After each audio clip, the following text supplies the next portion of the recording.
Okay, I have two commissioners and command staff, so I'm going to call to order the special meeting 2417th virtual meeting of the Darien Police Commission. First order of business is acceptance of minutes of July 27th.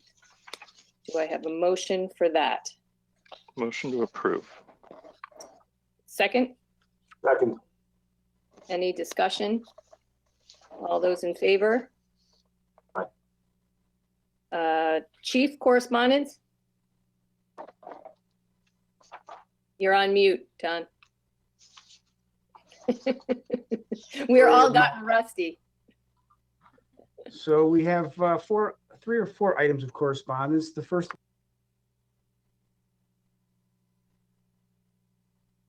Don, you're back on mute somehow. Nope.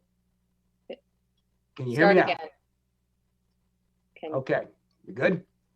All right, the first letter is from a resident of the Tokenique Association, thanking Constable Bacuzzi of the Tokenique Patrol and Officer Gordon. I won't belabor the point, but the car was left unlocked with the keys in it, and the car was stolen and later recovered, I believe, in Hartford. But the resident did want to thank the officers involved for their professionalism, and also the Hartford Police Department. We worked with them to recover his car. So duly noted. Please lock your car. Two other items of correspondence, both from the South Central Criminal Justice Administration Group. Lieutenant Hadema sat on two promotional interviews, one for the town of Reading and one for the town of New Milford. We do this all over the state of Connecticut, and the benefit to our folks is we can see and judge the quality of our staff against promotional people that are going in other departments. We are sought after, our command staff and our administrators, to sit on these promotional interviews. I believe partly because they know we run a fine operation here, and we're always willing to help out other agencies. And in return, we get supervisors and administrators on occasion from those other agencies in exchange. So Lieutenant Hadema, panelists, did a fine job from all accounts. I appreciate her effort and her willingness to do that. I also have a letter here from a resident of Sedgwick Village Lane. Officer Steve Costantini responded there to a burglar alarm at her unit. She said Officer Costantini was very nice, helpful, and professional. Very happy with the response to both the alarm and the way the officers involved conducted themselves. So, duly noted.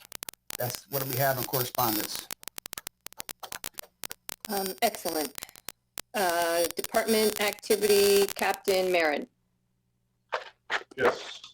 So this will be from the period of July 27th to yesterday. The Baker Park baseball field sustained significant damage from a vehicle repeatedly driving in circles on the grass sometime between 1 p.m. on the 29th of July and 11 a.m. on the 30th. On July 30th, a 26-year-old Astoria, New York man and a 22-year-old Queens, New York man were arrested for credit card fraud when they attempted to use fraudulent banking cards at various downtown businesses. On July 30th, a 19-year-old Darien man was arrested for providing alcohol to minors during a nighttime party at his residence. On August 2nd, a 19-year-old Darien man was arrested for disorderly conduct for his role in a domestic violence incident. And August 5th, fatal motor vehicle accident that took place on Hale Lane remains under investigation by Darien Police Department Accident Investigation Team. Unfortunately, an 80-year-old Darien woman died in the incident. On August 6th, a 50-year-old Darien man was arrested for sexual assault 4th degree for his role in the incident he was involved in on March 17th of this year. On August 7th, a 31-year-old Darien woman was arrested for DWI after the vehicle she was driving crashed into a stone wall in the area of 95 Hollow Tree Ridge Road at approximately 1 a.m. On August 8th, a 30-year-old Darien man was arrested for assault 3rd, strangulation 2nd, and disorderly conduct for his role in a domestic violence incident. On August 11th, a 57-year-old Larchmont, New York man was arrested by warrant for robbery 3rd degree and intimidation based on bias when he threatened use of force against an Uber driver and did not pay for the fare during the July 30th incident. On August 14th, a 23-year-old Norwalk man was arrested for obstruction of free passage and violation of a protective order for his role in a domestic violence incident that took place at a business in Darien. And I have one additional entry here from last night. On August 24th, a 24-year-old New Canaan man was arrested by warrant for sexual assault 4th degree, risk of injury to a minor, and employing a minor in an obscene performance. This investigation was initiated on August 13th, and more details concerning it are posted on our website and a press release that was issued today. Since July 27th, the Patrol Division and Traffic Division have conducted 68 traffic stops in numerous areas of town. And here's our bottom line stat. 25 overnight burglaries of unlocked vehicles, 2 daytime forced entry burglaries of locked vehicles, 9 stolen vehicles that were left unlocked with keys in it, and 2 additional stolen vehicles were unlocked, had the keys in it, and were parked in the garages of residences. And then lastly, 27 motor vehicle accidents, 8 that involved minor injuries, and 1 involving a fatality. Again, as usual, most of those accidents did take place on Route 1. So we have. Okay. A lot of activity, some of it super unfortunate, but one thing we can control is locking our cars. I don't know how to say it any clearer or any more times, but I'm going to keep saying it. Any other questions for Captain Marin? Commissioners, anyone? Okay. The only comment I would make on the fatal motor vehicle accident on Hale Lane, the Darien Police Department investigates, quite a few what we call motor vehicle accidents. Very few of them are truly accidents. They're collisions. Somebody did something wrong. In this case, involving 1 vehicle and the last operator of that vehicle, this is one that I would constitute as a true accident, at least until this point. It was nothing but accidental in nature. Very, very unfortunate. A tough situation, but one of these ones that I think truly was. Yep. Okay. Public comment. I know I'm not sure I can see every bubble on here, but I see Michael's here. If anyone would like to make public comment, now is the time. No pressure, but want to open up the floor.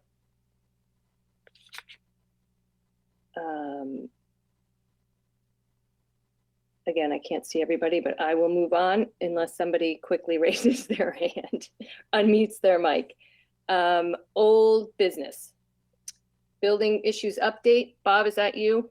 Is that who's? Yes. The chief and I had a meeting with staff members of Automated Logic and DPW to discuss our concerns about the continued problems with the HVAC system. They had assured us that they're going to do their best to remediate that. It looks like it might cost a little bit more than we thought, so we're probably going to have to go back to Board of Finance. But right now, as of this last week, everything seems to be working. I think it was the weekend before we had a failure of the whole system for the front part of the building. So for the whole weekend, we were without AC. So it was a little troublesome, but they've staff there assured us that they're on top of it and they're going to do what they have to do to fix it.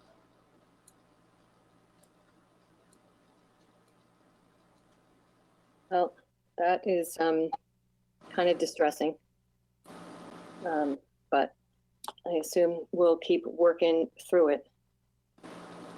But the same company that installed it, I know we've talked about this so many times, I should know it inside. I should be able to repair this thing, but. It's Automated Logic, the company that was brought in to hopefully fix everything that was flawed in the system. Okay, well, we still think there are people, huh?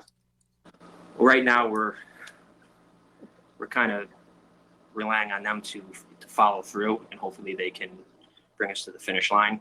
It's been frustrating for the whole department, especially Chief Anderson, who has been dealing with this for probably a decade. So hopefully this is it. I still have faith in Automated Logic to get us through to where we need to. Okay. They've identified issues here that should have been identified long ago, like missing equipment that the equipment couldn't run properly because the equipment that should have been there was not there. So they have brought us quite a bit further than we were before with our prior vendor. So I still have faith that they'll get us where we need to be. I don't think it will ever be perfect because we married the old building with the new building, but it should be pretty close to perfect for what we paid for this building and then what we continue to pay for maintenance and software support for HVAC. We should get it where we're not talking about it. We're still working. Okay. What one I really would like to be off the agenda, but is definitely back on, is COVID update. Well, we do have one employee out on a quarantine now with COVID. As everyone knows, the Delta variant is surging somewhat here in Fairfield County. So we're back on masks for officers when they're walking around the building and they're outside and cannot maintain social distance. So far, the police department still is faring pretty well with COVID people out, but we are taking it very seriously, as we urge all people to. We're taking it as it comes. We wish it was behind us as well, but we're taking the steps we need to take to try to keep our staff and the public safe as well. We're still well staffed with personal protective gear, gloves, N95 masks, regular masks, and I think we're doing fairly well. We'll stay the course there. Okay, well, like I said, I really would like to be in person. We've all become rusty at this, so hopefully next meeting we will be back in business, even if we are masked and separated a little bit. But I did think before, when I was making the call last week, just to go back to remote, just to on the safety side. So we'll see how it plays out everywhere. Okay. Holmes Avenue, this has been on our agenda last few meetings. I just want an update on first the crosswalks at the end of Holmes on both sides. Have we contacted DPW moving forward? Where am I looking? Commissioner Hofford, Ed Gentile is on board with that for both locations. Okay. So that in process, however that gets done with his paint. When I tell him that the commission approved it, I'm sure I don't know what their timeline would be. But they have other paintings and stuff they have to do. I was told by John Zerkowski there's a paint shortage which has affected the town. That's due to COVID. So they're a little bit behind in their paintings. Okay. I don't know that we actually took a vote. I don't know, Jan or Chief. I know we wanted to move forward. Do we actually need to take a vote on that, or is that just something we can tell Ed to move forward at his pace? I think you should do a vote. Okay. I want to make sure it's Holmes Avenue and Middlesex and Holmes Avenue and West. I just want to make sure. Abby. Oh yeah, they're both on that. I'm sorry. Abby and Middlesex. They're already on the other side. Yes. Okay. So I move that we approve putting in the crosswalks at the two intersections of Holmes Avenue and Middlesex and Holmes Avenue and Abbey. Abby and Just clarify, it's Holmes and Middlesex, and Abbey and Middlesex is what we want the motion for, right? Yes. Okay. Yes. Thank you. I'll second that motion. Jan's got it. I know where I'm looking in my mind where they are, but my mouth and my brain are not connected at the moment. So, Jan, you think you have that correct? I do. We're good. Okay. Brent, second. Any other discussion on that? Okay. All those in favor? Aye. Excellent. I do see that we have at least one resident from Holmes. I know one of them, I'm not sure which one, Captain Shredders. I think it may be Holmes does not have the ADA compliant ramps, even though we made the motion and approved it. And that may, Abby may come prior to Holmes. Is that correct? And they have to put the ADA compliant ramps in prior to doing the crosswalk, perhaps?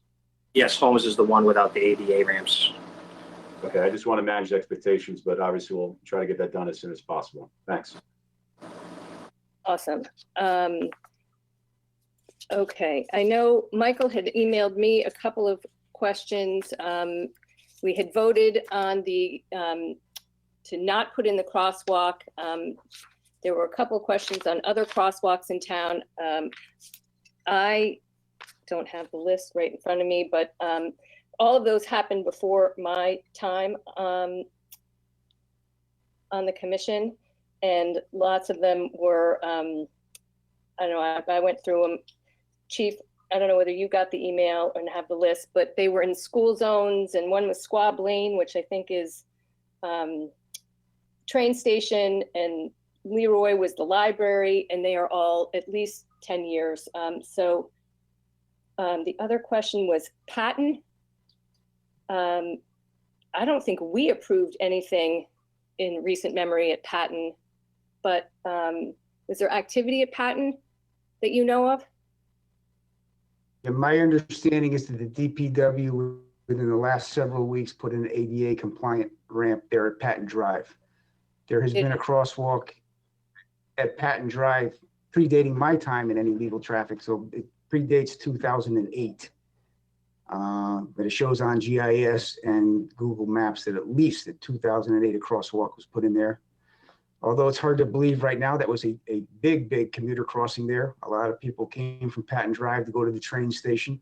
A lot of people came there to go to Palmer's. A lot of people came there to stop and shop. And it also, you know, it is a walk to school zone.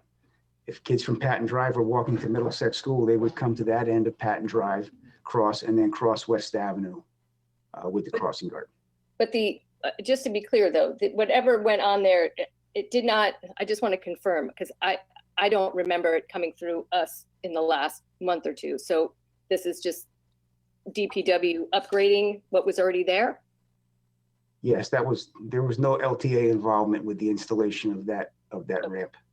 Nor would that be a requirement that an LTA approve that at a crosswalk. That's something that the DPW can do, and they'll probably do other ones as we move forward that don't have them. There was a time that they were not required. There was a time when you could go out with a gallon of paint and paint a crosswalk. That time is gone. So you know, as the DPW, you know, identifies areas that are definitely in need of these, they'll do them when they can. And you know, the cost is not inconsequential. It's not you know, it's not $10. It's not $1 million either, but there is a cost involved. And they're looking to put them in areas where there's documented crossing history and pedestrian history. So there's a long answer to the short question that the LTA was not involved with the installation of that landing pad. But these days, I don't trust my memory, so I need confirmation of that. And Holmes, trying to think if there was any other, the dynamic speed sign, I know that moves around, and I think it was Michael that had a question of, you know, can we buy them? Where do we put them? We have more of them, and funding. I know, I think it was back in Paul's day. We're certainly not in the business of private funding these, and they do move around. So Don, I don't know if you want to address kind of, once again, I think we've done it in the last meetings, but the dynamic speed signs and one officer and where they go and how they're managed. I'd be more than happy to reiterate that. It was the position of the former police commission, of which no members currently exist, that the department or the LTA would not entertain requests from residents to self-fund any type of traffic control device for their neighborhood. The thought was they were going to have a neighborhood of haves and a neighborhood of have-nots, and the have-nots would wonder why they couldn't have the same protection.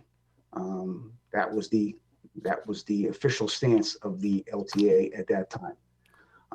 As far as our dynamic speed signs that do move around, we do have permanently installed ones on 136, Route 1 and 124, but the ones that we move around, we have one officer that installs and takes them out. Right now, we only have one officer in the traffic division.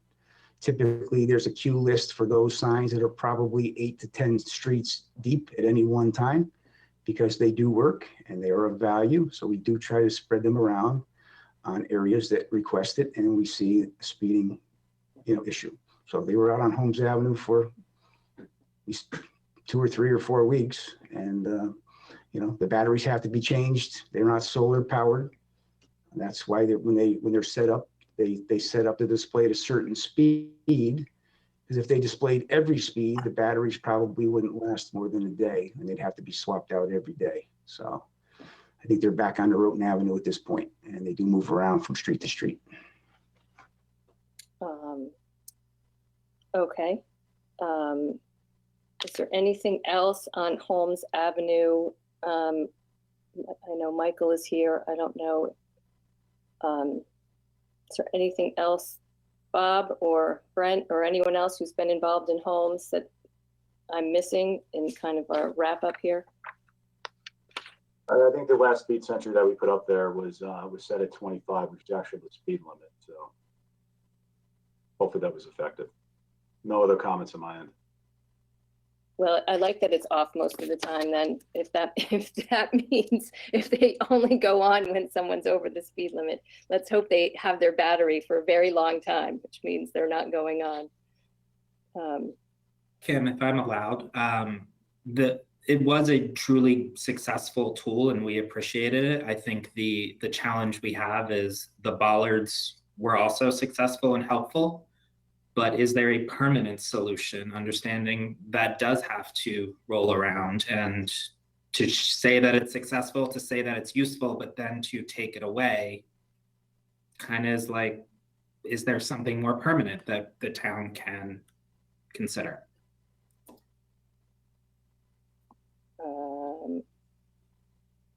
I'm not sure I'm going to come up with that answer right here, but duly noted.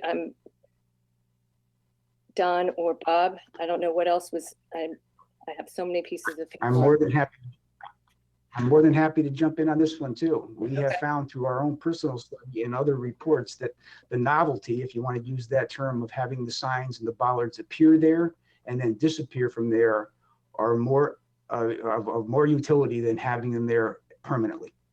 That we have found that they do lose some of their effectiveness when they're there all the time. So by taking them out and then having them reappear a month later, you say, oh, that's something new there that wasn't there last week. So that's a partial answer to that, but we do see there's some utility in that. Are we then on the rotation? And let me jump in one more thing. We can certainly get you back on the rotation. We will have people in permanent rotation if they make the request. Again, I have one officer. I wish I had 2 folks in my traffic division. Right now, you might see the chief putting out bollards at 6 o'clock in the morning because somebody has to put them out sometimes. So if you see an older guy with bollards in his hand, it might be me. The other problem we had is Our bollards, I'm sorry, Chief. our bollards disappear with amazing regularity, unfortunately. We find them in the woods, we find them in the ponds, we find them in the sides of the road. We arrested one young man for purposely driving over our bollards and damaging them. Okay, he was caught on ring video, including his license plate, and he was arrested. So some people, I think, maybe hit him on their way home late at night by accident. Other people, I think, are hitting them on purpose. A fair part of our population, believe it or not, and we hear from the folks on different streets who don't want those bollards. They don't like them, and they don't want to see them. I know when we put one in temporarily on Hollow Tree Ridge Road once, I heard from 4 or 5 residents saying they're garish, they don't blend in with the bucolic nature of our roadway, and why are you putting them there? And my reason was because they work. You noticed them and you saw them, and hopefully change somebody's behavior. Well, if you can put to Michael's question, Holmes Avenue in the general rotation, I think that would certainly be something I would recommend and support. Let me get the Captain crosswalks. Shredders has another, shipment of bollards en route. So we're waiting problem on is- the supplier. Problem this season is half our bollards were stolen. I had about 10 bollards stolen, and they're about $145 a piece. I looked at getting the heavier, more durable bollards, which would make it more difficult to steal. Those are about $500 a piece. So I'm allocated a certain amount of funds every year to purchase these bollards. I purchase as many as the town would allow, but obviously I'm not going to get unlimited funds to purchase bollards that go missing or stolen every season. So we do the best we can with what we have. And like the chief said, I ordered more. Unfortunately, like the chief said, there's a certain population that does not like them and they steal them. All right, well, this has been a super helpful conversation just overall to kind of go back to bollards and resources and dynamic speed sign. We'll put Holmes back in the dynamic speed sign rotation. Hopefully DPW gets those 2 crosswalks up. Anything else, Michael, that we didn't address that, because probably won't have this on the agenda next week, assuming that we are kind of done with our piece of it. I think you are. I mean, there was the continued question of fog lines and the question of consensus and what consensus means.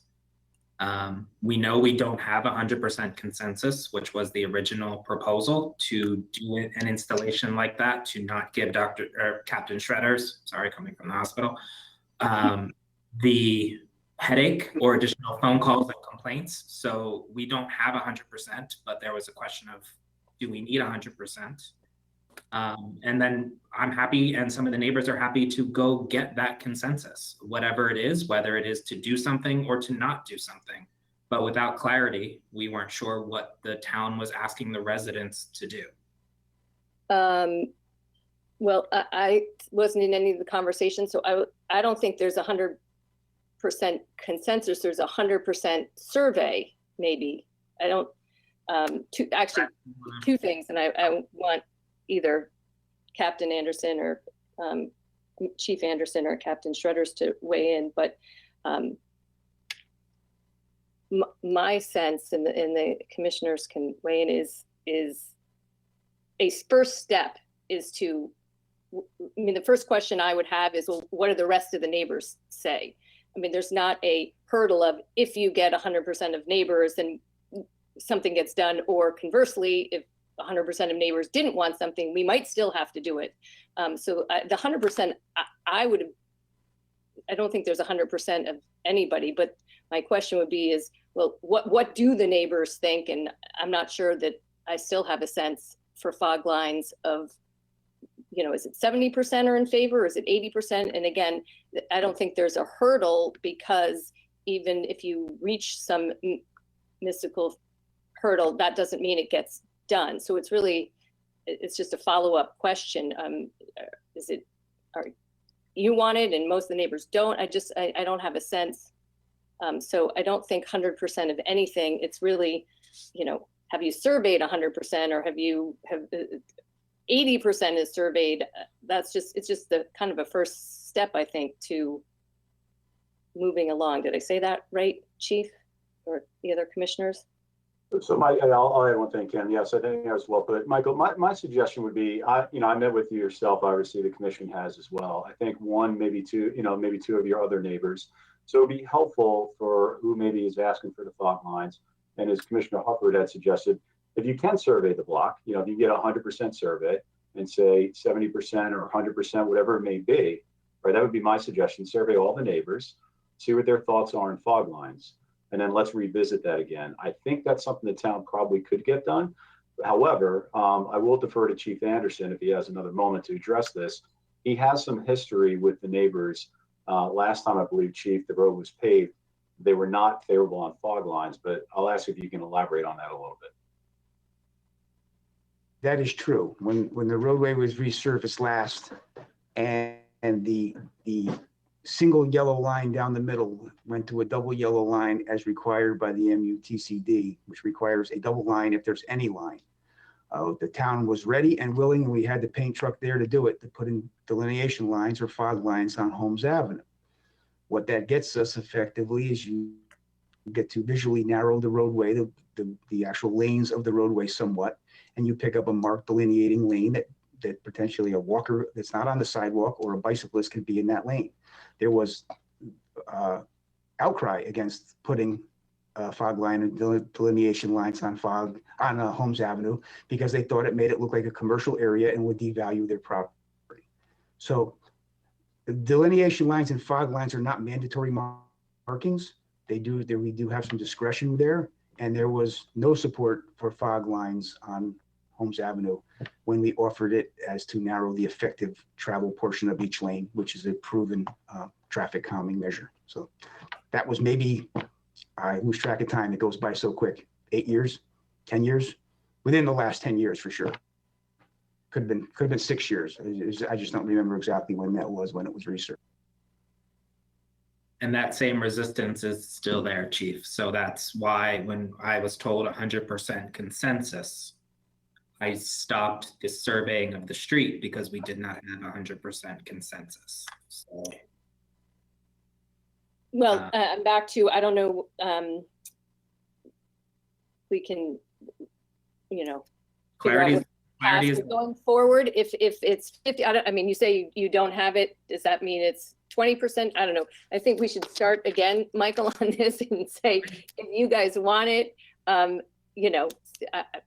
no, certainly happy to entertain it again. If you want to come back to the commission, put fog lines back on the agenda, totally happy. But again, my first question is going to be, have things changed with the neighbors from 6 or 8 or 10 years ago, whenever it was?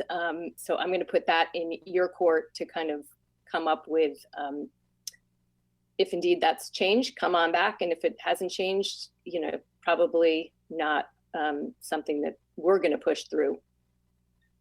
understood, accepted, and received. I think the other piece that was on, off was the, again, 100% consensus is what we were told for speed humps. Well, okay, you know what? As long as you're surveying the neighbors, you might as well throw that on there as well. I know we have addressed, there's definitely, I'm filing some papers here, but Absolutely pros and cons, and Jamie certainly pointed out a similar street.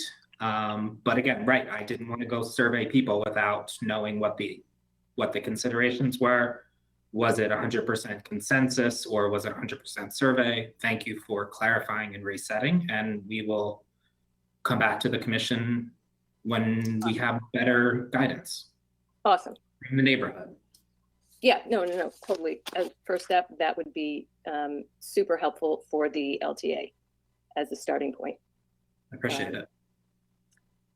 Okay, with that, I am going to move on to new business because we have a bunch of stuff there.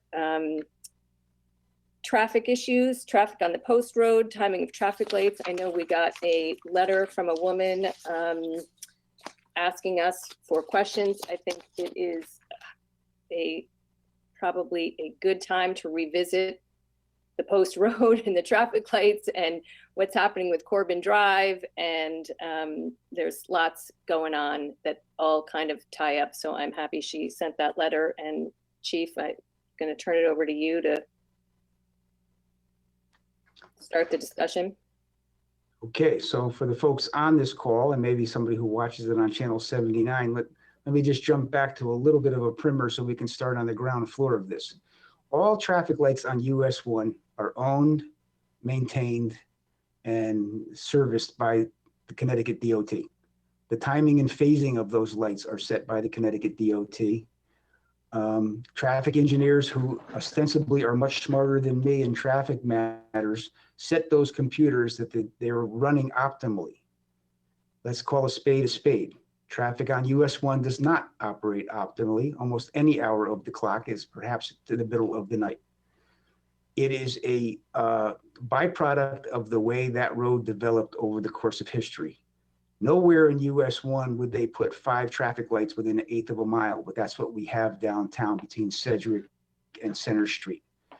They do have them set so traffic can move and it doesn't get completely gridlocked, but there is no way to set those lights where you might see, if you're in Phoenix, when you go down a main road, you stay on green the whole time.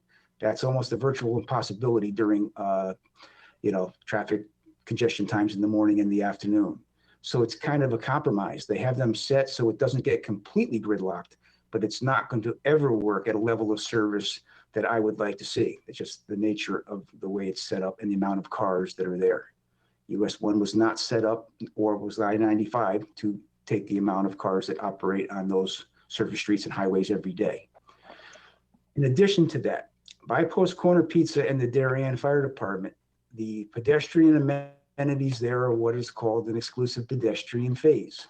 If someone wants to cross the street, either US 1 or Mansfield Avenue at US 1, if they push the button and wait for the traffic light to go, they will get what's called an exclusive pedestrian phase. It stops the traffic in all directions and the pedestrian crosses the street. If you have multiple activations of that button, say I come out of Post Corner Pizza and I push the button, and then 30 seconds later after I go, you come out of Good Goods and you push the button, it takes multiple cycles of that traffic signal to get traffic back to a regular pattern. So that's what you see there. When you see major backup, like when people can't come off of Sedgwick Avenue to get onto US 1, that's most likely an artifact of because someone's pushing the exclusive pedestrian phase button at US 1 in Mansfield. Again, it's a balance for traffic safety and pedestrian safety. Everything we do is a balance. And this is why, we've talked about for years, exclusive pedestrian phase at all crossings downtown. I don't believe that can effectively work because traffic would not go anywhere if you push the button by CVS and Dunkin' Donuts. You would have almost continual activation of the cross button. The crossing light would almost always be on, and we're going to see alarming driver behavior from running yellow lights or making U-turns in the middle of the intersection or not waiting for pedestrians who have the right of way in the intersection. It's a balance. So US 1 downtown, I agree with the lady who wrote in. It's infuriating, is I think her words. It's maddening to me sometimes. I have to sit in it just like everyone else does. But unless somebody has the magic traffic wand, there's no other way to do it with the volume of traffic that is there. So that's just a little backstory on what US 1 is and what it isn't. The LTA does make requests of the DOT to upgrade amenities, or we notify them when it's not working properly.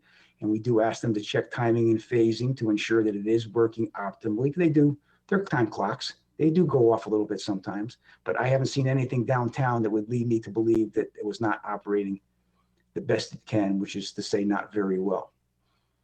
On a positive note of downtown, with the Corbin Drive project, we are getting some significant pedestrian amenities and signalization amenities coming in that area of Corbin. We're getting new signals at Post and Corbin. We're going to get new pedestrian crossing buttons and crossing pedestrian lights there. In addition, we are getting in front of the old movie theater, we are getting, all the state doesn't really like mid-block crosswalks.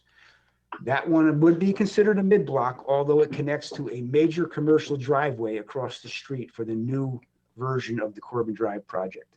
Because of that, because of the volume of that commercial driveway, it kind of takes it out of the realm of a mid-block. It is almost operating, that driveway is operating as a street. Let's call it what it is. That's going to operate as a street with a signalization. So we're getting a crosswalk there, but the real good news there is going to have a rapid rectangular flashing beacon system where you've seen these around. We're also getting one on US 1 by Norotan Presbyterian Church and Henley School. That is a solar activated system where when someone wants to cross a street, they push the button, Bang, bang, bang, the yellow flashing strobe lights come on, alerting all drivers that there is actually someone there looking to cross, right? Those lights are not going to flash until someone is there who actively wants to cross. And now the pedestrian has going to be able to safely cross with those flashing lights. So we do have some upgrades coming in the mix. I talked to the DOT as well.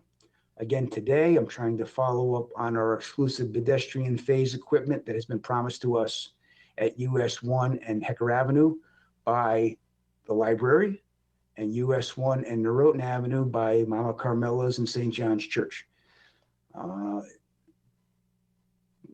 Dealing with the DOT, and I'm not speaking out of school, you know, Rome was not built in a day, but they built Rome a lot quicker than the DOT takes action on a lot of these things. So between Ed Gentile, the DPW, and I, we are back on it. We have a field meeting scheduled with the DOT for September 9th. And I'm not going to let the DOT representative leave until we have a firm plan of how we are going to get the new crosswalks, the new ADA compliant ramps, and the exclusive pedestrian phase equipment installed prior to my tenure of being the chief here. So I'll kidnap him if I have to, but I got to get this done as one of my goals before my career comes to a close. So 5 years. So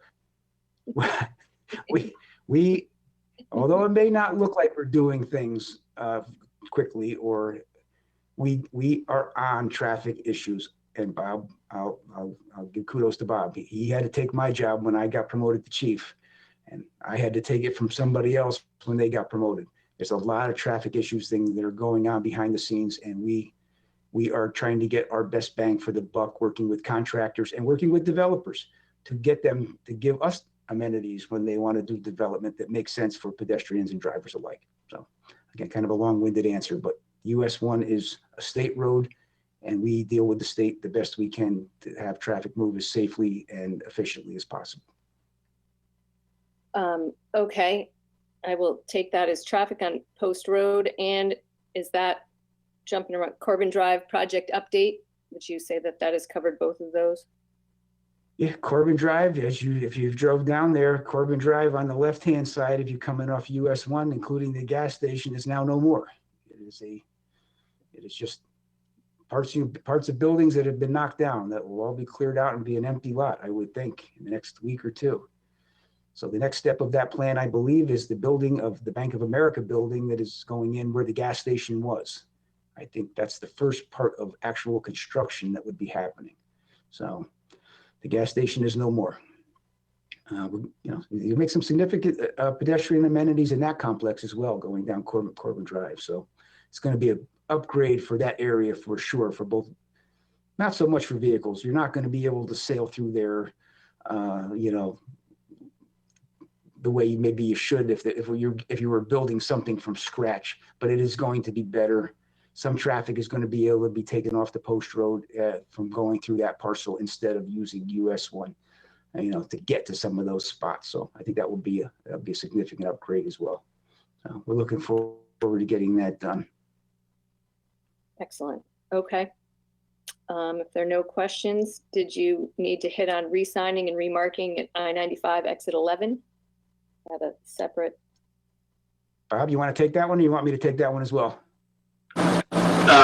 Yeah, I was, Commissioner Hufford, I was contacted by a representative, an engineer from the Connecticut DOT, and they asked us if the LTA would be open to the suggestion of having, as you come off exit 11 southbound, right now there's one left turn lane and Yep. one lane to turn straight towards Whole Foods.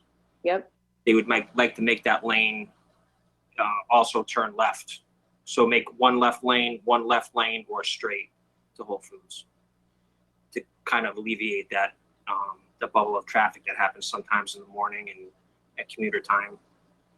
And do we think, Chief or Captain, that I'm super familiar with it, that people will stay in their lanes if you're both going left there, that we can mark it well enough so that the people who are in the left-hand only lane, my only worry, I probably have more, is those people take the left, they end up kind of behind somebody who's going to take a left to go back onto they float over to the right-hand lane after they've made the turn.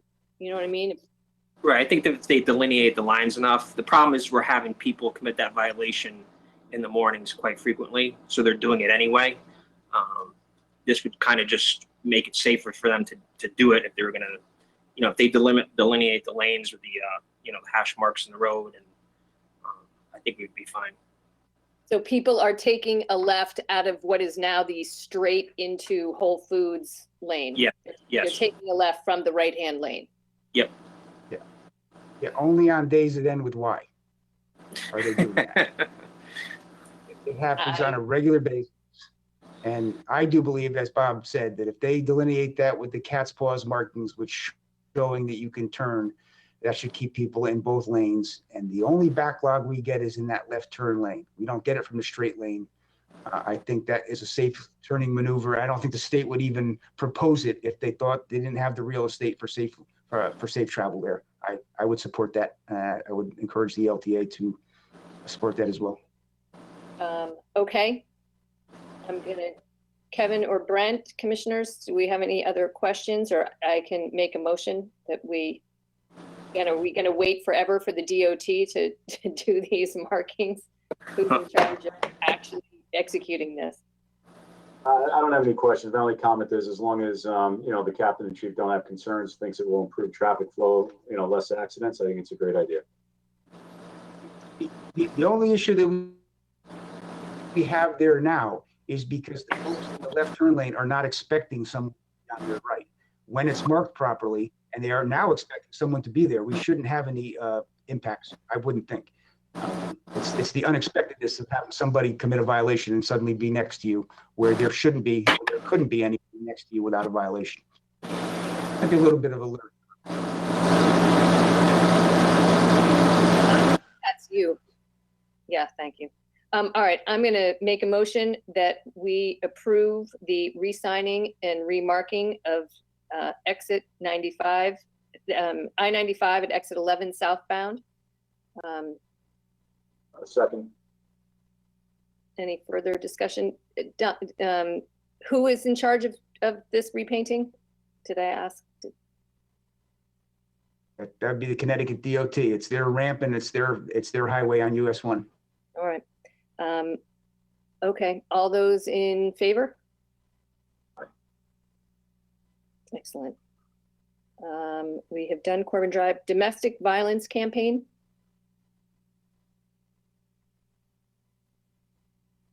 What's that? Oh, no, we have discussion of bicycle laws. I'm sorry, I jumped right over that. Discussion of bicycle laws. I'll jump in on bicycle laws. I received an inquiry from the first selectman about bicycle laws in general. Again, let me give a little bit of a primer so everyone watching and everyone is on the same page. There was a time in history in Connecticut where bicycles could not be operated on the sidewalk. Many decades ago, they changed that statute across the board. So bicycles can be operated on sidewalks with the caveat that you must grant the right of way to any pedestrian. If you're on a bicycle, you must grant the right of way to any pedestrian. It's on a sidewalk, it's in a crosswalk, or in any way in front of you, right? So now fast forward into history, we have these electric foot scooters.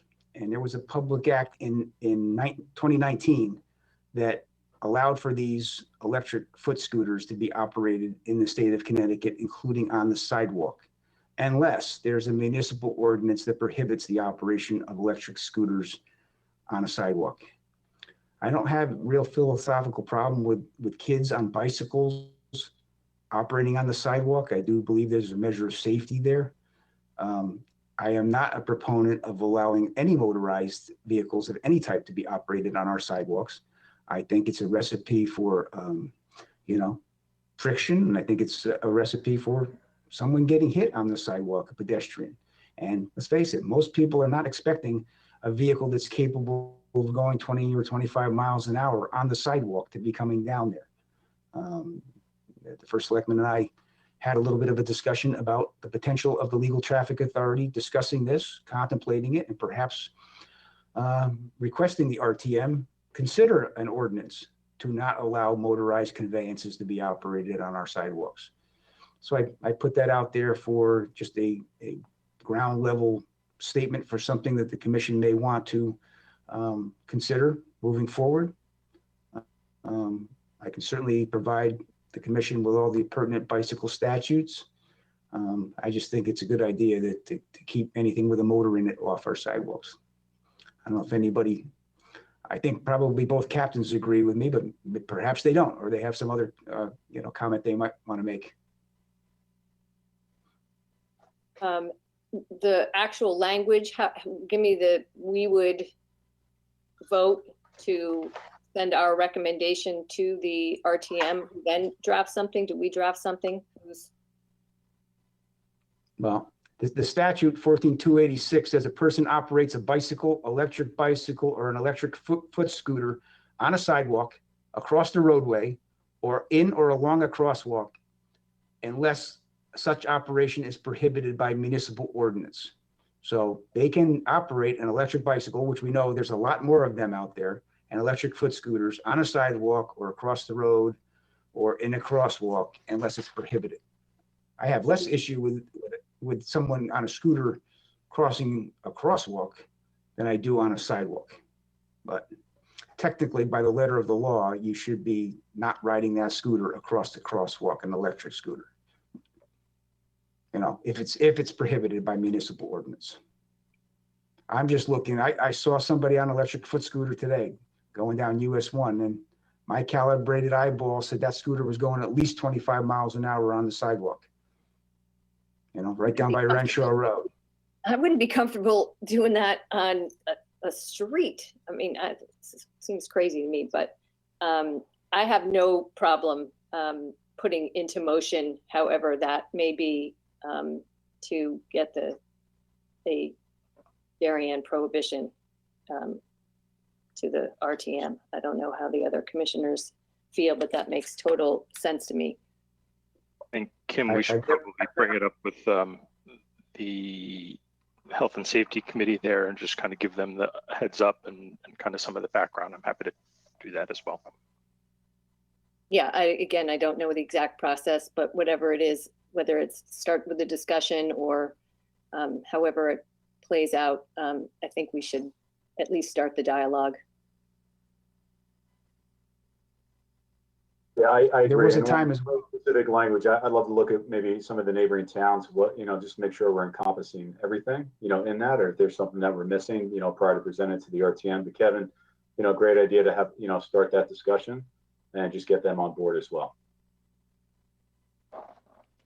It's good to have the discourse. We may hear some folks who think that they want to have electric scooters being operating on sidewalks.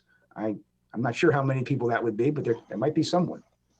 I mean, in the course of history too, a bicycle was defined as only foot power.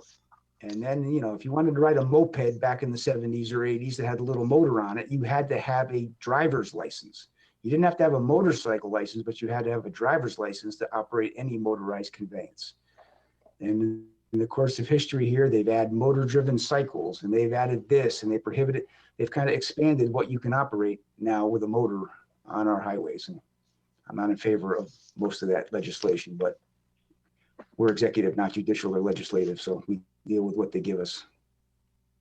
All right, well, we can talk over the next week of how best to start and implement start the dialogue, and again, do a little research. I think Brent is correct that we should see what other towns have. And the other thing to consider too is, I agree 100% with the chief. In certain areas, putting a bicycle on the sidewalk, down that real lengthy stretch of the post road by the car dealerships, a lot of times there aren't pedestrians there. Maybe that is in fact sometimes safer for the really young children that I see going there. But I would also suggest, in the downtown district, especially with the revitalization or development that's going on down there, riding a bicycle on the sidewalk is equally as dangerous, with the store, walking right out. So, in areas like that, in a very commercial district, you may actually want to walk the bicycle on the sidewalk, So these are things that we should just have an open dialogue about. agree. Perfect time to do it as we are Corbin Drive is up and running, and it'd be nice to have all this kind of hammered out as we cut the ribbon on what is going to be awesome downtown.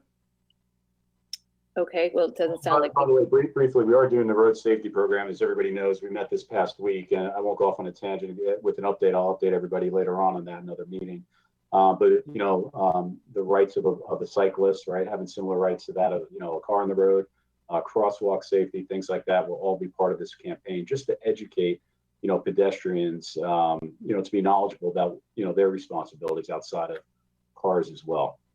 So that will all be part of this, and you know, we'll include this in the discussion. awesome. All right.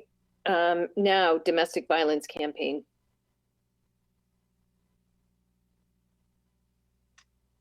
Well, as the commission probably knows, Lieutenant Hadema does a lot with the DVCC, the Domestic Violence Crisis Center. Our department is highly engaged with that organization and others as far as domestic violence goes. And the DVCC is asking local police departments to place magnets on their police cruisers in order to recognize Domestic Violence Awareness Month. The magnets send a message to the community that law enforcement are partners in working with DVCC and the victims. They provided a copy of the magnet to Lieutenant Hadema.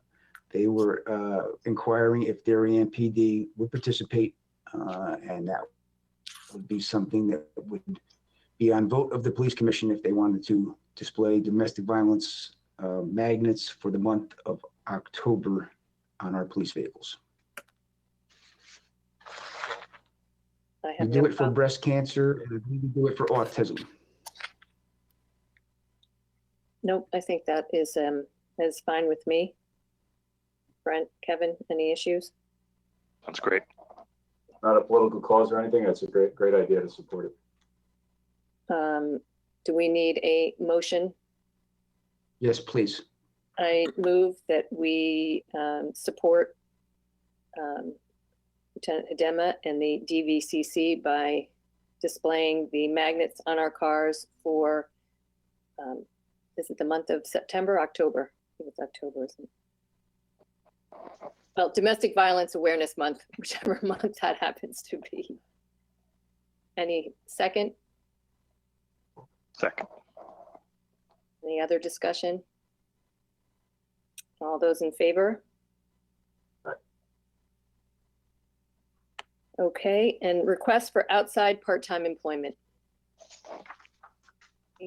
Okay, as the commission knows, our general orders require any police officer working for the town of Darien Police Department to get permission from the police commission to engage in any type of outside employment. Our job is of such import that, you know, you cannot be diluted from your main job here. But in this case, Officer Gannon is requesting permission to begin working as a real estate salesperson. It will be part-time on his off-duty hours, will not impact in any way, shape, or form on his duties here at the police department. The commission also knows that there's some specific vocations that are precluded by our general orders. Real estate salesman is not one of them. So I would recommend to the commission that they approve Officer Gannon's request for part-time employment to sell real estate. I have no issue. Brent, Kevin? No No issue. issue. I will make a motion that we approve Officer Gannon's request for outside part-time employment. Do I have a second? Second. Any further discussion? All those in favor? Okay. Well, that reaches the end of our agenda, and it's a special meeting, so I don't think we can add anything.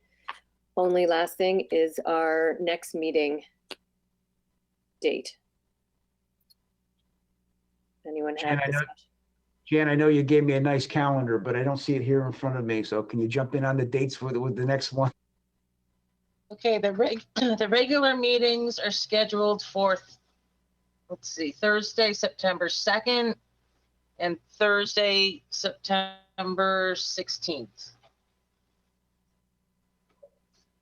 I'm not sure we need one on September 2nd, so might I suggest we go to the 16th? Does that work for the other two commissioners and chief? Yeah, I agree, Kim. I think second's not needed. 16th is open for me. I am tentative on the 16th. I'm supposed to be traveling for work, but that might not happen, as you could imagine. Well, what, Kevin, will you know in a day, a week? I'll know by the end of the week. Oh, okay. Why don't we keep it September 16th? Just know everybody who's on the phone that we might need to change that, or if we're, Well, we're remote too. I'm hoping we're in person. Yeah. Okay. All right. I'll let you know either way. But- I'll let you know. Either way. You know what? I don't, the more things change, the more they stay the same here. So we might be, who knows? But Kevin, we can move around. Okay. Is that good for everybody? We were 3 minutes past an hour. We didn't get cut off, but This conference is no longer being recorded. all right. Thanks, everybody. Hopefully we'll see you all next meeting.